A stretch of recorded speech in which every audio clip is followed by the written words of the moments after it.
Good morning students. आज हम पढ़ने जा रहे हैं सेल में का एक पॉइंट है यूकैरियोटिक सेल। ओके, अब यूकैरियोटिक सेल में हमने पिछले लेक्चर में पढ़ा था कौन कौन से ऑर्गेनिज्म आते हैं। उसमें किंगडम एनिमल आ जाएगा, उसमें किंगडम प्लांट आ जाएगा, उसमें किंगडम फंगाई और किंगडम प्रोटिस्टा।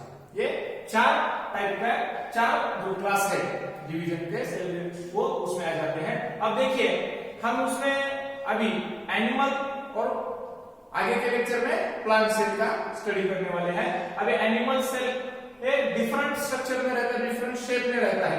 अभी इधर हमने एक ओवल शेप निकाला है, राउंड शेप निकाला है, मोस्ट करके ऐसा शेप एनिमल सेल का रहता है, उस वजह से हमने ऐसा स्ट्रक्चर इधर निकाला है। ओके, अब देखिए इधर जो एनिमल सेल है वो एनिमल सेल का एक वॉल हमने निकाला है, कोरिंग निकली है, उसे क्या कहा जाता है? Plasma membrane. क्या कहा जाएगा इसे? प्लाज्मा मेम्ब्रेन कहा जाता है। जो कोरिंग है उसे प्लाज्मा मेम्ब्रेन। ये प्लाज्मा मेम्ब्रेन जो है वो किससे बनी हुई रहती है? Plasma membrane is made from protein and phosphorus से बनी हुई रहती है। ये प्लाज्मा मेम्ब्रेन है, ये कोरिंग है उसकी। ओके, अब अंदर की तरफ देखो, मैंने न्यूक्लियस निकाला है। ओके, ये है सेल का न्यूक्लियस। सेल का सेंटर होता है वो न्यूक्लियस रहता है, जो सेल की पूरी एक्टिविटी जो कंट्रोल करता है वो न्यूक्लियस होता है। ओके, अब ये न्यूक्लियस है तो इसको थोड़ा लेबल दे देते हैं। न्यूक्लियस, ये है न्यूक्लियस की न्यूक्लियर मेम्ब्रेन, ये हो गई न्यूक्लियर की मेम्ब्रेन। अब इधर जिधर न्यूक्लियर मेम्ब्रेन प्रेजेंट नहीं है कुछ जगह देखिए, ओके, थोड़ा होल लाइक है, तो उसे क्या कहा जाएगा? न्यूक्लियर पोर कहा जाता है। ओके, उसे क्या कहा जाएगा? Nuclear pore. Okay, nuclear pore हो गया। अभी इस न्यूक्लियस के अंदर, न्यूक्लियर मेम्ब्रेन के अंदर एक न्यूक्लियोलस रहता है। डेंस पार्टिकल दिखाई दे रहा है, ये है न्यूक्लियोलस। क्या कहा जाएगा इसे? न्यूक्लियोलस। ओके, अब इसके अंदर और क्या है? ये इसके अंदर ये है न्यूक्लियोप्लाज्म। इसे क्या कहा जाएगा? न्यूक्लियोप्लाज्म, जो फ्लूइड जैसा दिख रहा है ये न्यूक्लियर मेम्ब्रेन के अंदर, तो उसे क्या कहा जाएगा? न्यूक्लियोप्लाज्म। ओके, अब ये न्यूक्लियोप्लाज्म के अंदर कुछ थ्री लाइक स्ट्रक्चर है जो इस सेल का जेनेटिक मटेरियल कहा जाता है। तो जेनेटिक मटेरियल है न्यूक्लियस के अंदर है, तो उसे क्या कहा जाएगा? Chromatin thread. Chromatin thread. Okay, ये है क्रोमेटिन थ्रेड। और इस पूरे जो लेबल हमने दिए उसे क्या कहा जाएगा? न्यूक्लियस। ये हो गया पूरा न्यूक्लियस। ओके, अब ये न्यूक्लियस, ये न्यूक्लियर मेम्ब्रेन है और ये प्लाज्मा मेम्ब्रेन। जो स्पेस है न्यूक्लियर मेम्ब्रेन और प्लाज्मा मेम्ब्रेन के बीच में, ये है पूरा बीच में का स्पेस। ओके, तो इसे क्या कहा जाएगा? इसे कहा जाता है साइटोप्लाज्म, है कि नहीं? साइटोप्लाज्म। अभी देखिए यूकैरियोटिक सेल और प्रोकैरियोटिक सेल में क्या एक मेजर डिफरेंस हमने आपको बताया था कि यूकैरियोटिक सेल में मेम्ब्रेन बॉन्ड जो भी ऑर्गेनेल्स थे वो सब इसमें प्रेजेंट रहते हैं, परंतु प्रोकैरियोटिक सेल में वो प्रेजेंट नहीं रहते। अब इसमें हमें पूरे जो मेम्ब्रेन बॉन्ड ऑर्गेनेल्स है, सिंगल मेम्ब्रेन होंगे वो भी निकाले हैं, मेम्ब्रेन बॉन्ड ऑर्गेनेल्स इसमें निकाले हैं। अभी देखिए पहले हम एंडोप्लाज्मिक रेटिकुलम निकालेंगे। ओके, ER से कहा जाता है।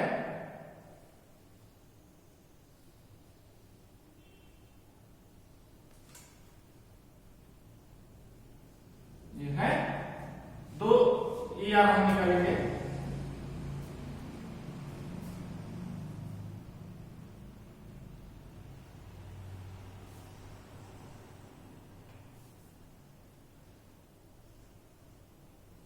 हमने दो ER इधर निकाले हैं। जो ER रहते हैं वो इंडोप्लाज्मिक रेटिकुलम कनेक्ट किससे रहते हैं? हमारे न्यूक्लियर कनेक्ट रहते हैं। अब देखिए ये एक एंडोप्लाज्मिक रेटिकुलम है और ये एक इंडोप्लाज्मिक रेटिकुलम है।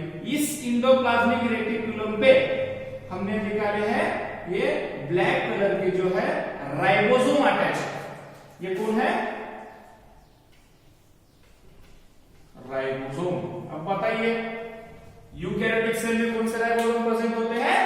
80 types of ribosomes are present in eukaryotic cell. Okay, अब ये इस पे इंडोप्लाज्मिक रेटिकुलम पे मैंने राइबोसोम निकाले, परंतु इस इंडोप्लाज्मिक रेटिकुलम पे मैंने राइबोसोम नहीं निकाले हुए हैं। अगर जिस एंडोप्लाज्मिक रेटिकुलम पे राइबोसोम प्रेजेंट नहीं है, राइबोसोम एब्सेंट है, उसे स्मूथ इंडोप्लाज्मिक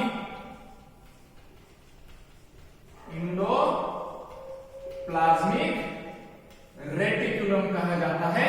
अगर कोई इंडोप्लाज्मिक रेटिकुलम पे राइबोसोम प्रेजेंट है तो उसे रफ इंडोप्लाज्मिक रेटिकुलम कहा जाता है। ये भी मेजर डिफरेंस आपको समझने का है। ओके, ये हो गया इंडोप्लाज्मिक रेटिकुलम का। अब इस सेल के अंदर और क्या होगा? इस सेल के अंदर होंगे माइटोकॉन्ड्रिया। माइटोकॉन्ड्रिया का स्ट्रक्चर आपने पढ़ा है, तो हम आगे लेक्चर में लेने वाले हैं। ये हो गया हमारा ये mitochondria, the powerhouse of cell. ये हो गया माइटोकॉन्ड्रिया।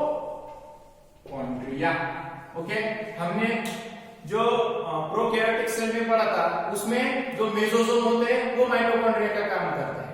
अब इसमें माइटोकॉन्ड्रिया जो हमारे यूकैरियोटिक सेल में, उसमें माइटोकॉन्ड्रिया हमारे रेस्पिरेशन में एनर्जी देने में काम करता है। ये हो गया माइटोकॉन्ड्रिया हो गया।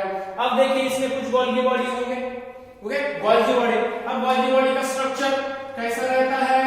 ये हो गया हमारे गोल्गी बॉडी का स्ट्रक्चर। गोल्गी बॉडी का स्ट्रक्चर कैसा रहता है? ये है हमारा गोल्गी बॉडी। उसका कॉन्वेक्स और कॉन्केव सरफेस। अगर कॉन्वेक्स सरफेस होगा तो न्यूक्लियस की तरफ होगा।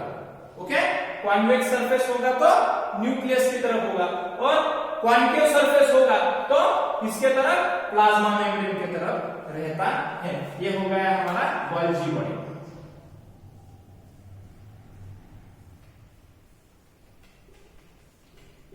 Golgi body. और एक इंपॉर्टेंट बात इसमें तो आपको ध्यान में रखने वाली है, गोल्गी बॉडी जो है मैंने किधर निकाली है? न्यूक्लियस के पास निकाले हुए हैं। जो गोल्गी बॉडी वो न्यूक्लियस के पास निकाले हुए हैं। अगर हम प्लांट सेल के पढ़ेंगे तो गोल्गी बॉडी न्यूक्लियस के पास नहीं रहती, इधर प्लाज्मा मेम्ब्रेन की तरफ रहती है। ओके, न्यूक्लियस के पास है। यह है गोल्गी बॉडी।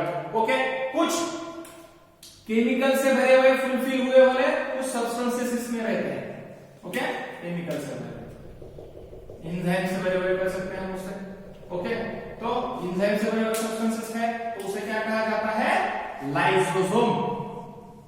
लाइसोसोम, जिसमें एंजाइम्स फुलफिल रहते हैं, उसे लाइसोसोम्स कहा जाता है। कुछ और सब्सटेंसेस उसमें है, स्मॉल है, न्यूमरस है, उसे क्या कहा जाएगा? ये हो गया लाइसोसोम का स्ट्रक्चर। और कौन सा है? वैक्यूल्स इसमें प्रेजेंट है।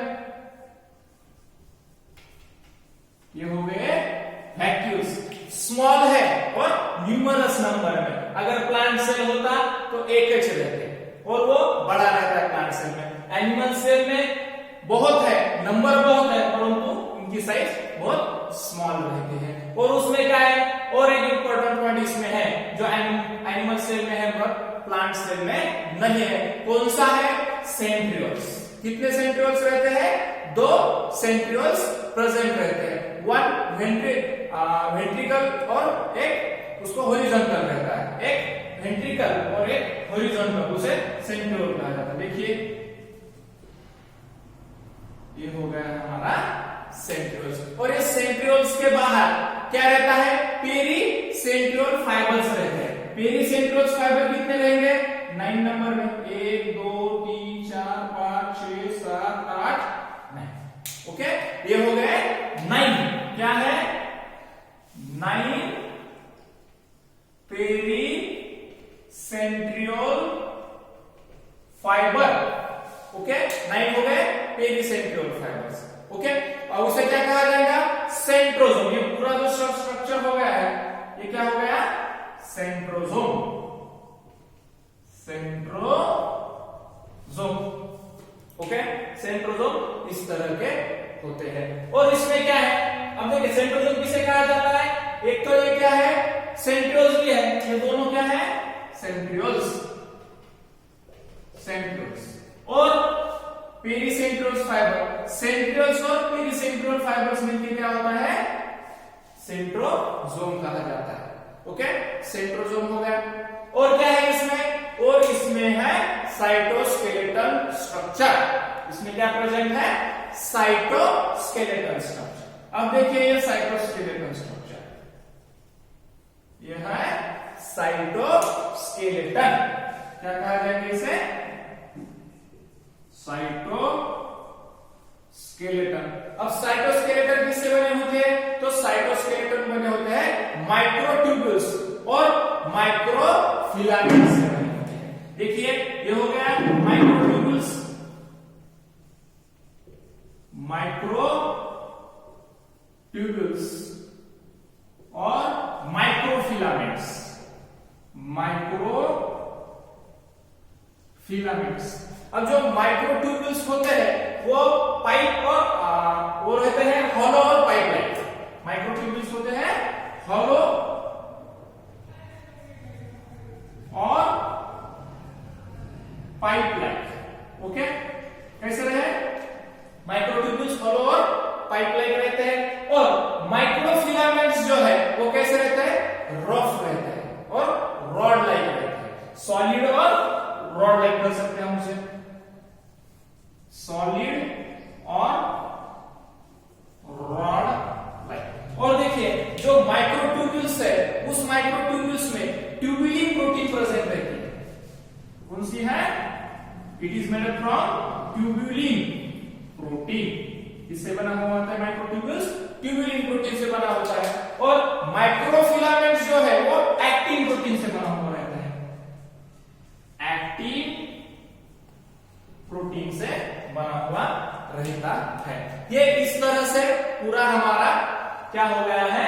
यूकैरियोटिक सेल का जो स्ट्रक्चर है वो हमारे यहाँ पूरी तरह से हो गया। मुझे आशा है कि आपको पूरी तरह समझ में आएगा। शॉर्ट में रिमाइंड करके लेते हैं। देखिए पहले हमने न्यूक्लियस निकाला। न्यूक्लियस के ये पूरे पार्ट है। कौन से है? न्यूक्लियोलस। ये है न्यूक्लियोलस जो इधर न्यूक्लियर मेम्ब्रेन प्रेजेंट है उसे न्यूक्लियर कोर कहा जाता है। न्यूक्लियर मेम्ब्रेन है न्यूक्लियोप्लाज्म। इसमें अपना अंदर जो डेंस मटेरियल है फ्लूइड टाइप उसे न्यूक्लियोप्लाज्म कहा गया है। और उसमें जो जेनेटिक मटेरियल है उसे क्रोमैटिन थ्रेड कहा गया है। और उसमें ईआर है, एंडोप्लाज्मिक रेटिकुलम है। अगर जिसमें राइबोसोम्स प्रेजेंट है उसे रफ एंडोप्लाज्मिक रेटिकुलम कहा जाएगा। अगर एब्सेंट है तो स्मूथ एंडोप्लाज्मिक रेटिकुलम कहा गया है। अगर ये जो एरिया है जिधर ये न्यूक्लियर मेम्ब्रेन और प्लाज्मा मेम्ब्रेन के बीच में जो एरिया है उसे क्या कहा जाता है? उसे कहा जाता है साइटोप्लाज्म। उसमें वैक्यूल्स प्रेजेंट है, कुछ एंजाइम्स फुलफिल रहते हैं उसे लाइसोसोम्स कहा जाता है, ओके। उसमें सेंट्रियोल्स प्रेजेंट है। ये सेंट्रियोल्स, अगर सेंट्रियोल्स और पेरिसेंट्रियल फाइबर्स, अब देखिए पेरिसेंट्रियल फाइबर्स कितने हैं? 9 पेरिसेंट्रियल फाइबर्स है। इनको मिला के क्या कहा गया है? सेंट्रोसोम्स कहा गया है। माइटोकॉन्ड्रिया उसे हमने लिखा है गोल्गी बॉडी है। गोल्गी बॉडी जो है उसका स्ट्रक्चर कैसा है? कॉन्वेक्स और कॉन्केव है। कॉन्वेक्स रहा तो ये न्यूक्लियस की तरफ, कॉन्केव रहा तो इस प्लाज्मा मेम्ब्रेन की तरफ उसका स्ट्रक्चर रहता है। उसे गोल्गी बॉडी हमने कहा है, ओके। इस तरह से हमारा यह पूरा क्या हो गया है? यूकैरियोटिक सेल में एनिमल सेल का स्ट्रक्चर कैसा है ये हमने इधर अच्छी तरह से पढ़ लिया है। मुझे आशा है कि आपको ये लेक्चर अच्छा पसंद आया होगा, समझ में आया होगा। तो मेरे इस वीडियो को लाइक कीजिए और मेरे चैनल को सब्सक्राइब कीजिए। Thank you.